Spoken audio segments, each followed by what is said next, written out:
तो इस पार्ट की शुरुआत वहीं से होती है जहाँ से लास्ट एपिसोड खत्म हुआ था। तो हेन को अपना फोन पॉकेट में मिल जाता है, तो वो होनू को बताती है कि फोन मेरे पास ही है। तो होनू जो ड्राइवर को कॉल कर रहा था ये देखकर जल्दी से भागकर हेन के पास आता है, उसके हाथों को होल्ड कर लेता है जिससे उसका फोन नीचे गिर जाता है। पर इससे दोनों करीब आ गए थे। हेन पूछती है क्या कर रहे हो, तो होनू नर्वसली कहता है कि पता नहीं मैं क्या कर रहा हूँ, पर थोड़ा सोचने के बाद कहता है कि थैंक गॉड तुम्हारा फोन मिल गया, वरना इसे ढूंढने में काफी परेशानी होती। हेन तो उसे देखते हुए कहती है कि मैं कॉन्फिडेंट क्यों नहीं थी। होनू पूछता है क्या मतलब, पर हेन उसकी आंखों में देख ही रही थी। इससे होनू उसका हाथ छोड़ देता है, पर हेन उसे अपने करीब खींच लेती है। होनू तो और नर्वस हो रहा था। हेन कहती है कि मैंने कहा था ना कि मैं नई चीजें ट्राई करने वाली हूँ। ये बोलकर हेन होनू को किस करने लग जाती है, जिससे होनू की आंखें खुली की खुली रह जाती है। इसी दौरान वो हेन के फोन को देखता है कि चार्ज न होने की वजह से वो स्विच ऑफ हो गया था, पर तब भी हेन की किस कंटिन्यू रहती है। जब दोनों घर के अंदर आते हैं, दोनों नॉर्मली अपने रूम की ओर सीढ़ियों से जाने लगे हैं। होनू की नजर तो बस हेन के फोन पर थी। उसे वो हेन के हाथ से लेने की कोशिश करने जा ही रहा था, तभी हेन अचानक से पीछे मुड़ जाती है। होनू तो शॉकिंगली उसे देखने लगा है, तो हेन आगे चली जाती है अपने रूम की ओर, पर अब भी होनू उसके पीछे पीछे ही आ रहा था। हेन 2-4 बार पीछे देखती है, होनू तो अभी भी उसके पीछे आ ही रहा था। तो वो दरवाजे पर रुककर उसे गुड नाइट विश करती है। होनू भी उसे गुड नाइट कहता है। हेन जाने लगती है, पर होनू तो हेन का फोन वाला हाथ पकड़ लेता है और पूछता है कि क्या तुम अभी सोने जा रही हो। तो हेन से थोड़ा सरप्राइज होती है, तो होनू तो उसका हाथ छोड़ देता है। तो हेन एटीट्यूड के साथ कहती है कि पता नहीं, ये बोलकर वो अंदर चली जाती है। इधर होनू तो सोच में ही होता है कि उसका फोन तो अभी तुरंत ही चार्ज हो जाएगा, और इधर हेन ने तो कुछ और ही समझ लिया था। हेन कहती है क्या था ये, उसे डायरेक्टली कह देना चाहिए था कि वो अंदर आना चाहता है। ये बोलकर स्माइल करते हुए फोन को चार्ज होने देती है और शॉवर लेने चली जाती है। होनू दरवाजे पर कान लगाकर पानी की आवाज सुनता है, तो वो समझ जाता है कि हेन शॉवर लेने गई है, इसीलिए वो अंदर आ जाता है बिना आवाज किए। फोन के पास जाता है।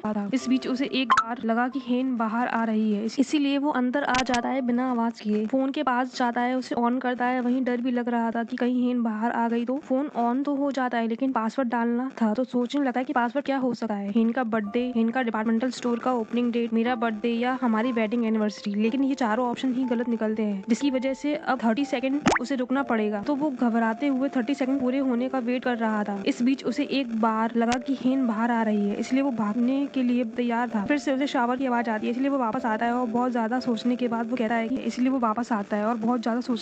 कहता है कि 1031 तो नहीं हो सकता। पर जैसे ही वो ये एंटर करता है, लॉक खुल जाता है। तो वो जल्दी से मिशन का टेक्स्ट मैसेज डिलीट कर देता है। फोन रखे भागने ही लगा था, तभी हेन बाहर आ जाती है। तो पूछती है कि तुम यहाँ क्या कर रहे थे। एंड होनवो तो काफी नर्वस हो जाता है। उससे कहता है कि वो मुझे नींद नहीं आ रही थी। हेन कहती है तुम्हें नींद नहीं आ रही थी तो तुम इसलिए मेरे रूम में आ गए। ये बोलकर वो थोड़ा ब्लश करते हुए कहती है कि तुम सो नहीं पा रहे थे मेरी वजह से ना, इसलिए तुम यहाँ आ गए। हेन तो अपने दिमाग में अपनी ही कहानी बनाई जा रही। उसके बाद होनू से रहा नहीं जा रहा था। होनू उसे नर्वसली कहता है ऐसा नहीं है, मुझे बस नींद नहीं आ रही थी, इसका कोई रीजन नहीं है, इसलिए मैं देखने आया था तुम्हें नींद आ रही है या नहीं। तुम भी तो मेरी जैसा ही फील नहीं कर रही हो। पर हेन तो उसे देखे बस मुस्कुराई ही जा रही थी। होनू कहते जाता है कि इसलिए मैंने सोचा कि अगर तुम्हें मुझसे कोई बात करनी हो तो, पर तुम तो काफी थक गई होगी ना, इसलिए मैं चलता हूँ, तुम आराम करो। हेन कहती है टायर्ड तो हूँ, पर चलो करते हैं बातें, आ जाओ बैठ। वो होनू को बेड पर बैठने के लिए कहती है, पर होनू तो बहाने मारने लग जाता है कि नहीं नहीं इट्स ओके, तुम थक गई होगी ना, इसलिए आराम करो। मैंने शायद ही खुद यही सोच लिया होगा कि हमें बात करना चाहिए। तुमने तो ड्रिंक भी किया था, इसलिए तुम्हें आराम करना चाहिए। हेन कहती मैंने ड्रिंक तो किया था, पर मैं अभी होश में हूँ, इसलिए हम थोड़ी बातें कर सकते हैं, आ जाओ यहाँ पे बैठो। होनू कहता है नहीं नहीं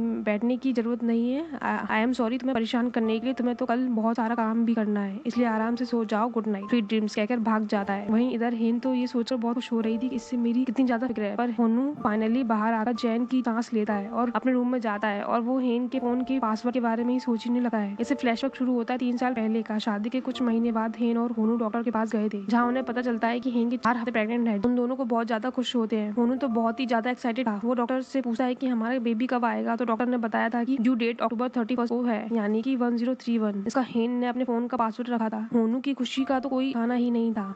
हेन भी बहुत ज्यादा खुश थी। दोनों अपने बेबी के आने की तैयारी में लग जाते हैं। अपने बेबी के रूम के लिए हेन टॉप क्वालिटी के इको फ्रेंडली इंटीरियर मटेरियल मंगाती है। इस रूम को होनू खुद अपने हाथों से डेकोरेट करता है, जिससे वो बहुत ज्यादा हैप्पी लग रहा है। तो शादी के पहले पहले दोनों इतने ज्यादा खुश थे। उनका बेबी आने वाला था, पर शायद हेन का मिसकैरेज या कुछ तो हुआ होगा। इसके बाद वो से दोनों ही दूरियां बढ़ने लगी थी। कमिंग बैक टू प्रेजेंट, होनू लाइट्स को ऑन करता है तो ऊपर एक स्माइली स्टिकर देखा है, जिससे हमें समझ आता है कि ये वही रूम था जिसे उन्होंने उनके होने वाले बेबी के लिए डेकोरेट किया। उसे देखकर होनू काफी दुखी होता है। इधर होनू की मॉम तो उसके भाई बहन को बहुत डांट रही थी डिवोर्स की बात हेन को बताने जाने के लिए। मिशन कहती है कि उनके बीच अब सब कुछ ठीक हो चुका है, क्योंकि उनको पता ही नहीं था कि होनू उसे डिवोर्स देने की बात कर रहा था। मैं भी शायद उनके बीच सब कुछ शॉर्ट आउट हो चुका है। मॉम कहती है होनू बिना मतलब आके हमें डिवोर्स की बात नहीं बताएगा ना, उनकी भी जरूर कुछ प्रॉब्लम है। मॉम बाहर आती है, याद करती है कि होनू की शादी के दिन जहाँ हेन की मॉम शादी के बाद घर के अंदर चली गई थी, उनका फोटो शूट के दौरान होनू की मॉम उनके बात करने गई थी जहाँ। तो इस पार्ट का एंड यही होता है। मिलते हैं नेक्स्ट एपिसोड में। अगर आपको ये वीडियो पसंद आती है तो प्लीज लाइक करें। अगर आप चैनल पर नए आए तो लाइक करें। मिलते हैं नेक्स्ट एपिसोड।